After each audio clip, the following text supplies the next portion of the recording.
bertemu kembali buat Inang yang terkasih melalui PA kita hari ini.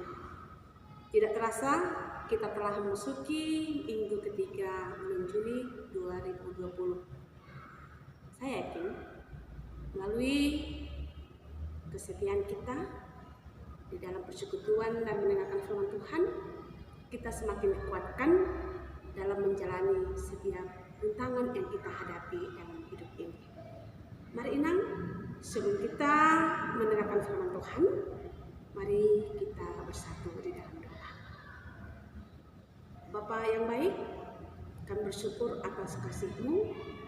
Engkau masih memberkati kami dan memperkenankan kami untuk tetap bersaksi lewat PA kami. Dan Engkau masih memberikan waktu buat kami untuk mendengarkan firman daripada-Mu. Bersabdalah Engkau Bapa, kami telah siap Engkau pakai untuk menyampaikan kebenaran daripada-Mu dan menjadi tempat tanah yang subur di dalam kehidupan kami.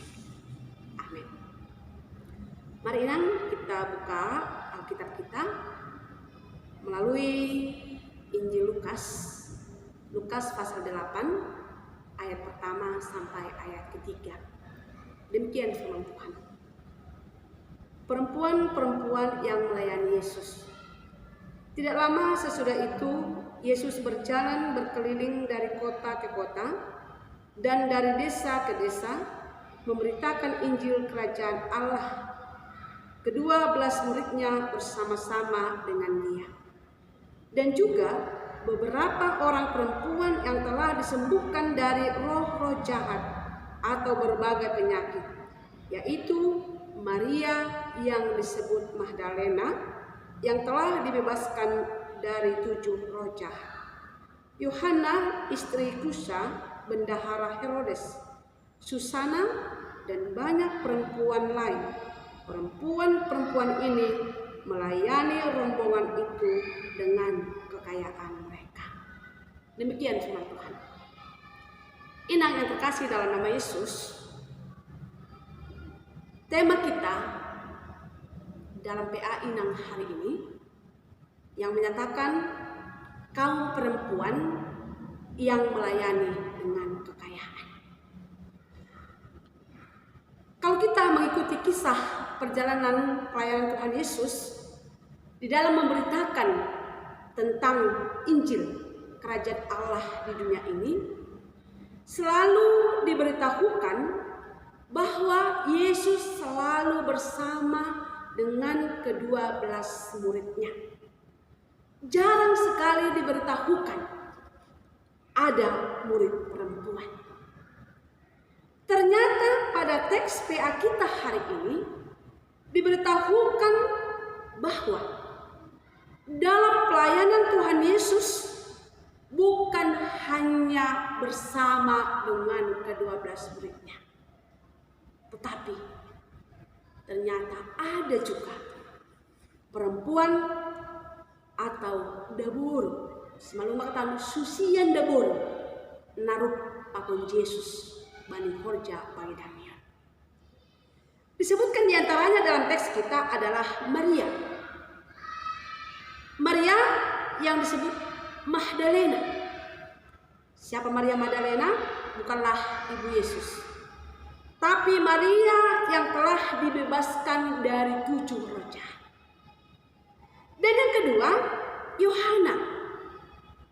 Yohana adalah istri Kusa, bendahara Herodes. Tentu kita tahu, pernah mendengar tentang Herodes, Raja Herodes. Berarti adalah orang yang terpenting, orang yang punya jabatan.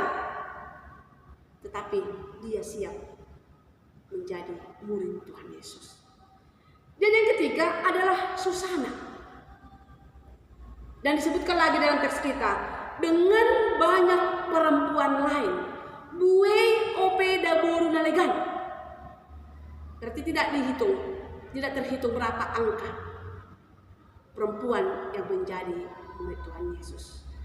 Kita harus mengamini kita adalah termasuk susian murid Tuhan Yesus yang siap dan mau bersama dengan Yesus di dalam pelayanannya.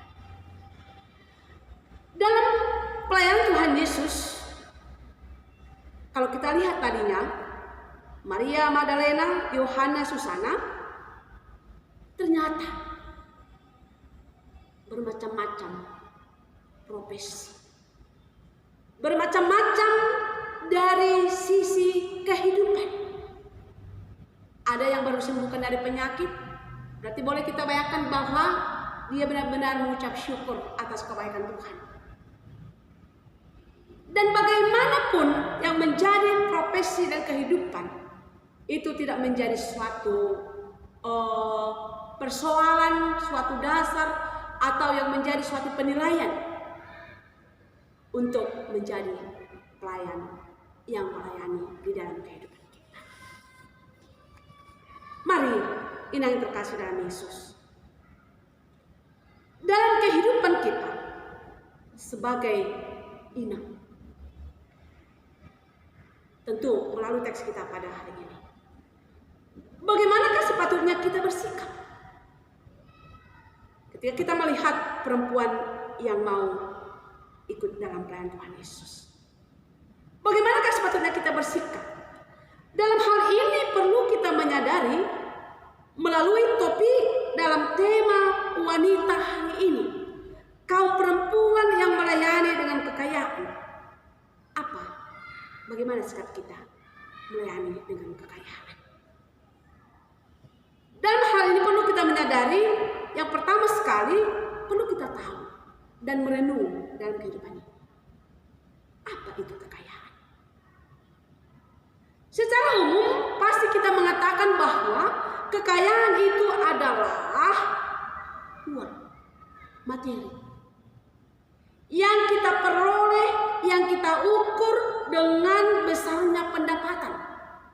Kalau banyak pendapatan, ya seolah-olah kita mengatakan dia adalah orang yang punya kekayaan. Ketika pendapatannya kecil, seolah-olah kita mengatakan bahwa dia adalah orang miskin. Dan yang kedua, sering kita mengukur kekayaan itu adalah ketika kita memiliki rumah besar, rumah bertingkat, rumah mewah. Ketika memiliki mobil mewah yang mereknya, harganya dia tidak ternilai, terukur dari sisi status orang miskin. Dan mungkin kita menilai bahwa kekayaan itu adalah ketika kita bisa menikmati kehidupan ini, kemajuan ini, boleh berlibur ke sana kemari, boleh berlibur ke luar negeri karena kekayaan yang kita miliki. Inang yang terkasih dalam Yesus, itukah kekayaan yang kita ambil dalam kehidupan ini? Memang sekali dalam hal secara duniawi, dari kacamata manusiawi, ya sekali boleh kita katakan itu adalah kekayaan. Kekayaan yang bersifat sementara, tidak ada abadi. Tapi harus kita juga imani, apa itu kekayaan secara iman kita? Secara iman kita, kita harus mengatakan bahwa yang kita gapai itu, yang kita miliki itu, yang kita nikmati itu adalah anugerah, pemberian. Bukan diukur dengan besarnya pendapatan kita. Akhirnya kita mengatakan kaya miskin. Tidak. Tapi segi iman kita mengatakan bahwa kekayaan itu adalah kita mampu melihat, mengukur dengan iman kita, itu adalah pemberian Tuhan, anugerah Tuhan. Hidup adalah anugerah. Dengan rendah hati kita mengakui Tuhanlah sang pemberi, memberikan kekuatan, hikmat pikiran buat kita, tenaga buat kita, kesehatan buat kita untuk meraih kekayaan dari segi dunia. Boleh kita baca dalam kitab Ulangan 8 ayat 17 sampai ayat 18. Ulangan 8 ayat 17 sampai ayat 18. Demikian firman Tuhan. Maka janganlah kau katakan dalam hatimu, kekuasaanku, kekuatanku, tangankulah yang membuat aku memperoleh kekayaan.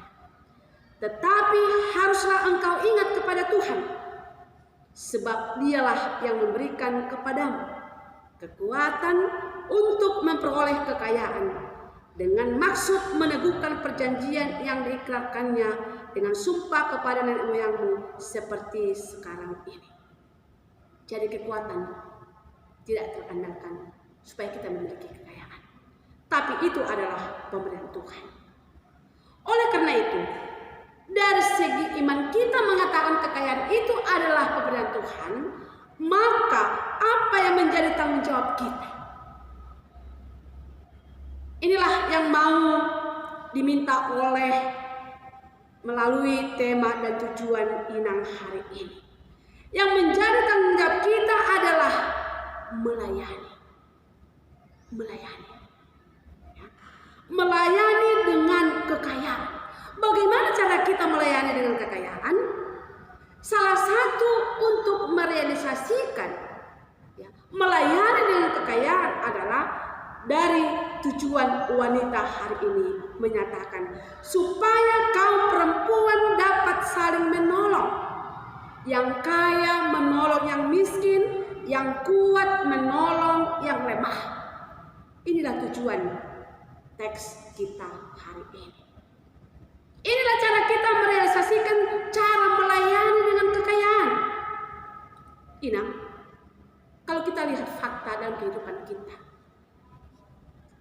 kita selalu mengatakan dalam hidup ini, ada orang kaya, ada miskin. Ada orang yang kuat, ada orang lemah. Ada orang pintar, ada orang bodoh. Dan mungkin banyak lagi. Tapi melalui pihak kita, walaupun kita mengatakan ada kaya, ada miskin, bukan menjadi suatu persoalan. Bukan untuk kita menyatakan bagaimana ada jenjang kehidupan orang kaya dan orang miskin. Walaupun maaf, dari kata-kata kita mengatakan kaya, miskin, kuat, lemah, bodoh, pintar. Namun orang yang menerima berkat kekayaan dari Tuhan harus siap dan mau melayani, karena pengakuan kita bahwa apa yang kita miliki adalah berkat Tuhan. Mari jujur ini. Mari kita jujur di hadapan Tuhan. Di posisi manakah kita saat ini? Sudahkah kita mengatakan bahwa kita sudah kaya? Sudahkah kita mampu mengatakan kita adalah orang yang kuat? Orang yang pintar? Kalau memang iya, Tuhan menginginkan kita, marilah. Ketika kita menjadi orang kaya, tolonglah orang miskin. Kalau kita punya kekuatan yang luar biasa, mari tolonglah orang yang lemah. Terlebih dalam situasi COVID-19 ini yang belum berakhir dari kehidupan kita. Kita dituntut supaya kita memiliki roh berbagi. Roh berbagi. Roh saling menolong. Menguatkan. Saling menghidupkan. Ini yang diminta dalam kehidupan kita, terlebih dalam situasi COVID-19 ini. Saling berbagi. Mari dalam hidup kita ini harus kita jauhkan. Ya, yang sering kita dengar dalam upasa simalungun, hulis kolak-lak, asal ulang pahu, age mulih kalak, asal ulang ahu. Tidak sepantasnya lagi ini ada dan kita lakukan dalam kehidupan kita.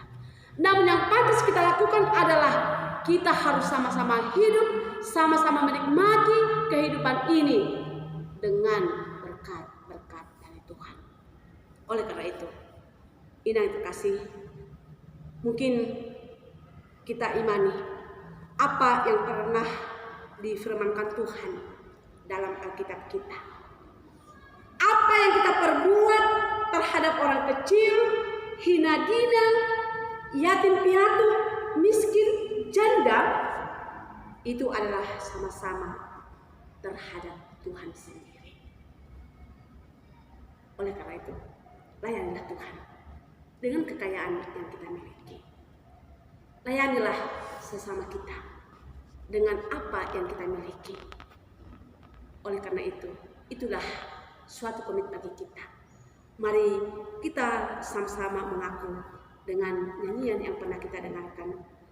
Aku melayani Tuhan, aku melayani Tuhan dengan segala rendah hati. Aku melayani Tuhan. Nyatakanlah inang pelayanan kita di hadapan Tuhan dan nyatakanlah juga di dalam sesama kita. Mari kita sama-sama hidup di hadapan Tuhan, sama-sama menikmati berkat Tuhan di dalam perjalanan hidup kita. Amin. Kita berdoa. Terima kasih Tuhan, Engkau masih mempercayakan kami untuk ikut ambil bagian dalam pelayanan di tengah-tengah dunia ini. Tuhan menginginkan kami supaya kami melayani dengan kekayaan, dengan berkat yang telah Engkau limpahkan buat kami. Biarlah Bapa, kami semakin mengimani bahwa kekayaan apa yang kami miliki itu adalah pemberian Tuhan. Namun ketika kami merasakan itu adalah karena kekuatan kami, akan membuat kami sulit untuk melayani. Biarlah Bapa, roh daripadamu untuk mengajari kami berbuat di dalam pelayanan kami. Terlebih dalam situasi COVID yang masih kami hadapi saat ini. Roh berbagi ini harus kami nyatakan Tuhan. Karena pengaruh COVID yang kami alami dalam kehidupan ini, banyak hal mengalami kesulitan, kesusahan, kekurangan dari sisi materi, pekerjaan.